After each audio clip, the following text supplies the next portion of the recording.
तो एक हमने एक 4th चैप्टर शुरू किया है, एक हमने साइंस का 8th चैप्टर भी शुरू कर देना है, क्योंकि अभी टाइम आपके पास नहीं है। तो एक जितने भी चैप्टर हमने साइंस के जो सिलेबस हमारा पीछे रह गया तो वो हमने पूरा करना है। तो ये है हाउ डू ऑर्गेनिज्म रिप्रोड्यूस। तो ऑर्गेनिज्म जो है जनन कैसे करते हैं। Before we discuss the mechanism by which organism reproduce. ये इस मैकेनिज़्म के बारे में हमें वर्णन करने से पहले हम लेट अस आस्क के मोर बेसिक क्वेश्चन। हम एक प्रारंभिक एक प्रश्न खुद से पूछते हैं, वाई डू ऑर्गेनिज्म रिप्रोड्यूस, के वो रिप्रोड्यूस क्यों करते हैं। रिप्रोडक्शन का मतलब होता है प्रजनन करना, मतलब अपने जैसे जीव पैदा करना। क्योंकि जो मौजूदा जनसंख्या होती है किसी भी जीव की, तो वो मरते रहते हैं और उनकी जनसंख्या कम होती रहती है। तो उसके जनसंख्या को मेंटेन करने के लिए, उसको रखने के लिए तो वो लोग अपना प्रजनन करते हैं। After all reproduction is not necessary to maintain the life of an individual organism. तो उसका जीवन जो है, एक जीव जो है वैसे नॉर्मल तरीके से अपनी लाइफ को जितनी देर तक वो जिंदा रहता है उसका जीवन चलता ही रहता है। तो ये जो प्रजनन है वो जीवन के लिए आवश्यक नहीं है। जैसे एक व्यक्ति जो प्रजनन नहीं करता तो उसका जीवन तो वैसे चलता रहता है जितनी देर तक उसका जीवन चक्कर समाप्त नहीं हो जाता। जो शरीर है वो ढलता जाता है, तो एक समय आता है तो उसका शरीर काम नहीं करता, तो और वो भगवान को प्यारा हो जाता है। तो वैसे प्रजनन ना भी करे तो उसका जीवन वैसे लगातार चलता ही रहता है। Unlike the essential life processes such as nutrition, respiration and excretion. परंतु जैसे 6th चैप्टर में हमने पढ़ा कि जो लाइफ प्रोसेसेस होती हैं बाकी की, जैसे न्यूट्रिशन है, हम भोजन ना खाएं तो भी हम जीवित नहीं रह सकते, हम रेस्पिरेशन सांस ना लें तो भी हम जीवित नहीं रह सकते, और एक्सक्रीशन ना करें अपने शरीर के अंदर जो हमारे भोजन खाने से और जो ऐसे दूषित पदार्थ जो बनते हैं उनको शरीर से बाहर ना निकाला जाए तो भी हमारा जीवन जारी नहीं रहता। तो वो तो बहुत ज़्यादा एसेंशियल प्रोसेसेस होती हैं हमारे शरीर की। लेकिन जो प्रजनन है, on the other hand, if an individual organism is going to create more individuals, अगर एक व्यक्ति अपने जैसे दूसरे नए जीव पैदा करता है तो a lot of its energy will be spent in the process. तो इस प्रोसेस में उसकी काफ़ी ऊर्जा नष्ट होती है। So why should an individual organism waste energy. तो उसे ऊर्जा को खर्च करने की क्या ज़रूरत है on a process if not need to stay alive. जैसे जिसके बगैर भी जिंदा रहा जा सकता है तो उसको एनर्जी वेस्ट करने की ज़रूरत क्या है। It would be interesting to discuss the possible answers in the classroom. तो कक्षा में आप इसके बारे में इसके असरदार दिलकश इंटरेस्टिंग आंसर देकर आप खुश हो सकते हैं। Whatever the answer to this question, इस प्रश्न का उत्तर क्या है, हमें इसकी ज़रूरत क्यों पड़ती है। It is obvious that we notice organisms because they reproduce. तो इसका अर्थ ये है, इसका आंसर इसी बात में है कि हमें ये जीव जो हैं लगातार आगे जाके फ्यूचर में भी दिखते रहेंगे क्योंकि ये रिप्रोड्यूस करते हैं। क्योंकि जिसका जितना लाइफ टाइम होता है उसके बाद उसकी मृत्यु हो जाती है। लेकिन अगर एक बार में सारे जितने भी एक तरह के जीव हैं उनकी अगर सभी की मृत्यु हो जाए तो वो दिखने बंद हो जाएंगे। If there were be only one non reproducing member of a particular kind, तो एक तरह का जीव अगर एक ही जिंदा रह गया, it is doubtful that we would have noticed its existence. तो उसकी जो मौजूदगी है हमें फिर से दिखाई नहीं देगी। को एक जो होगा वो मर जाएगा तो उसके आगे रिप्रोडक्शन ख़त्म हो जाएगी। It is large number of organisms belonging to a single species, एक ही तरह के बहुत सारे लाखों जीव होते हैं। That bring them to our notice, तो वो हमारे ध्यान में आते हैं। जैसे हमें मक्खियाँ नज़र आती हैं, हमें चींटियाँ नज़र आती हैं, हमें कुत्ते नज़र आते हैं, बिल्लियाँ नज़र आती हैं, गाय भैंस, अलग अलग तरह के जानवर जो नज़र आते हैं। तो दूसरी बात अलग है कि एनवायरनमेंट के ख़राब होने से हमें अब अपने घर के आसपास हिरन वगैरह या दूसरे ऐसे जानवर जो दुर्लभ जीव हैं वो जीव नज़र नहीं आते, क्योंकि उनकी गिनती जो है एनवायरनमेंट के दूसरे कारणों के कारण उसकी जो गिनती है वो कम हो गई है। तो फिर भी प्रजनन तो बहुत ज़रूरी है। How do we know that two different individuals organisms belonging to same species, तो हमें कैसे पता चलता है कि दो जीव जो अलग अलग जीव हैं वो एक ही नस्ल से कैसे समान हैं। Usually we say that this because they look similar to each other, तो इसलिए कि वो एक जैसे ही नज़र आते हैं। जैसे एक कुत्ता, दो कुत्ते, चार कुत्ते, जितने भी कुत्ते होते हैं सभी की जीवन की रचना, उनके शरीर की रचना, उनकी आँखों की बनावट, कानों की बनावट, टांगों की बनावट, पूंछ कैसी है, वो सभी एक जैसे दिखते हैं, तो उनको हम कुत्ता ही कहते हैं।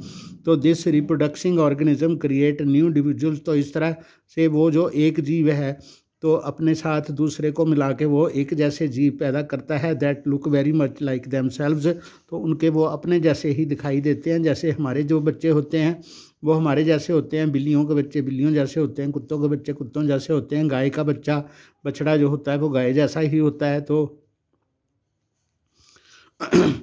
Do organisms create exact copies of themselves, क्या जो जीव हैं बस सिर्फ सेम अपने जैसे उसकी बिल्कुल कॉपी जैसे बनाते हैं। कॉपी का मतलब जैसे हम फोटोस्टेट करते हैं किसी चीज़ की तो सेम उसके नक्श, नाक नक्श वगैरह, आंखें, सारा कुछ बिल्कुल सेम होता है। Organisms look similar because their body designs are similar, उनका बॉडी का डिज़ाइन, उनके जीन्स, उनके सेल्स की जो स्ट्रक्चर होता है वो सेम होता है, इसलिए वो एक जैसे दिखते हैं, पर बिल्कुल इक्वल नहीं होते, सिमिलर दिखते हैं, यानी एक जैसे दिखते हैं।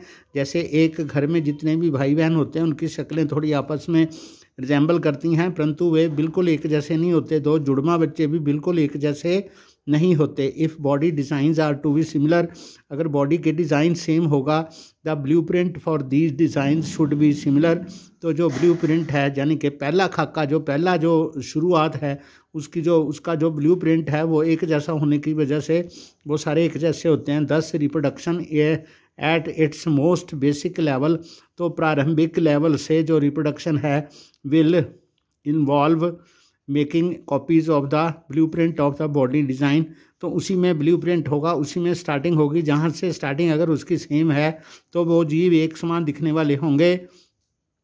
इन class 9th we learned that the chromosomes in the nucleus of a cell contain information for inheritance of features from parents to next generation. तो 9th क्लास में हमने पढ़ा है कि जो न्यूक्लियस के अंदर धागे जैसी रचनाएं क्रोमोसोम्स होते हैं, तो जो सेल के अंदर जो क्रोमोसोम्स होते हैं उनके अंदर जो इन्फॉर्मेशन होती है, डीएनए होता है, वो विरासत के रूप में एक जैसे फीचर वाले पेरेंट्स के नेक्स्ट जनरेशन के सेम फीचर वाले डीएनए के बच्चे पैदा करता है। मॉलिक्यूल्स उसके सेम होते हैं।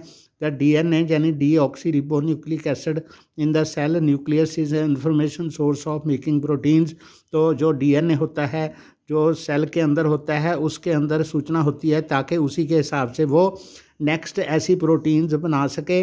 If the information is changed, अगर वो सूचना जो होगी वो चेंज हो जाएगी, different proteins will be made, तो अलग तरह की प्रोटीन्स बनेंगी, तो different proteins will eventually lead to altered body design, जिसके उसका बॉडी का डिज़ाइन जो होगा वो थोड़ा बदल जाएगा। Therefore, a basic event in reproduction is the creation of DNA copy, तो इसका जो मेन उसका जो फंक्शन होता है रिप्रोडक्शन का वो होता है कि डीएनए की कॉपी कैसे की जाए। Cells use chemical reactions to build copies of their DNA, तो सेल्स जो होते हैं उनके अंदर रासायनिक क्रियाएं होती हैं ताकि वो अपना डीएनए की स्पेशल कॉपीज़ जो हैं वो बना सकें।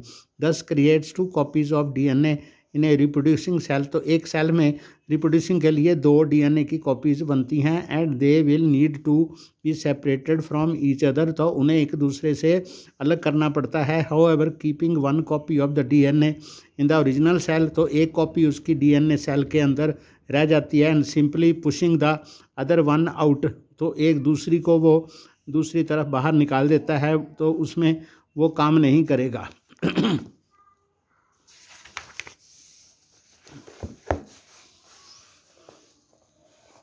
Because the copy pushed out would not have any organized cellular structure for maintaining the process. तो इस प्रोसेस को जारी करने के लिए, उसको मेंटेन करने के लिए जो बाहर निकाला गया सेल है उसके अंदर ऑर्गेनाइज्ड सेलुलर स्ट्रक्चर नहीं होगा।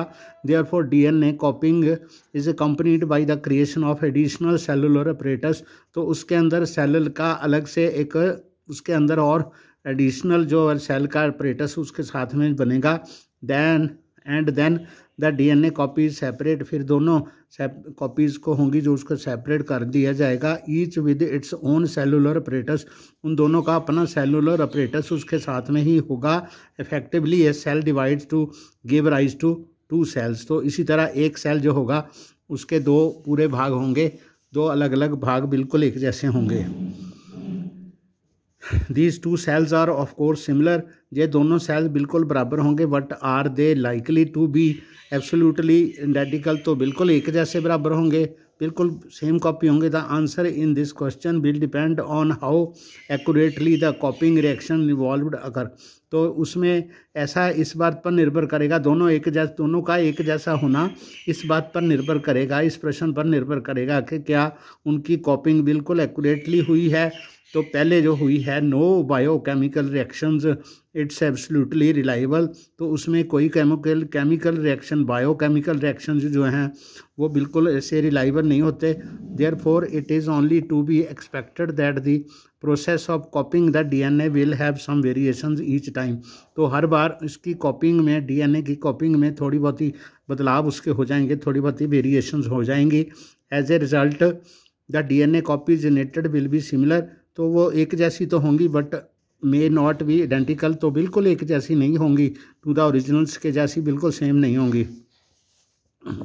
सम of these variations might be so drastic, ऐसी उसमें बदलाव कुछ ऐसे ड्रास्टिक होंगे that the new DNA copy can not work with cellular apparatus to it inherits. तो उसके साथ में जो सेल का अपरेटस साथ में आया है, अगर वो उसमें कुछ ऐसी चेंजेस होंगी जिसमें वो अपने अपरेटस के साथ इनहेरिटेड अपरेटस के साथ बिल्कुल ठीक तरह से तालमेल से काम नहीं कर सकेगी। Such a new born cell will simply die, तो ऐसा जो नया सेल जो पैदा होगा वो अपनी इन्हीं अनिपचारकाओं के कारण वो मर जाएगा। On the other hand there could still be many other variations in DNA copies, तो ऐसी डीएनए कॉपिंग में ऐसी वेरिएशन बदलाव जरूर होंगे that would not lead to such drastic outcome, तो इसका इतना भयानक अंत नहीं होना चाहिए। Thus the surviving cells are similar to, तो वो सर्वाइविंग सेल्स अगर सेम होंगे बट सब्टली डिफरेंट, थोड़ा सा डिफरेंट होंगे from each other. This inbuilt tendency for variation during reproduction is the basis of evolution, इसी बदलाव के कारण ही हमारी रिप्रोडक्शन जो है उसका बनना जो है संभव होता है। As we will discuss in the next chapter, इसे हम अगले चैप्टर में पढ़ेंगे। तो यहाँ तक हम आज करेंगे।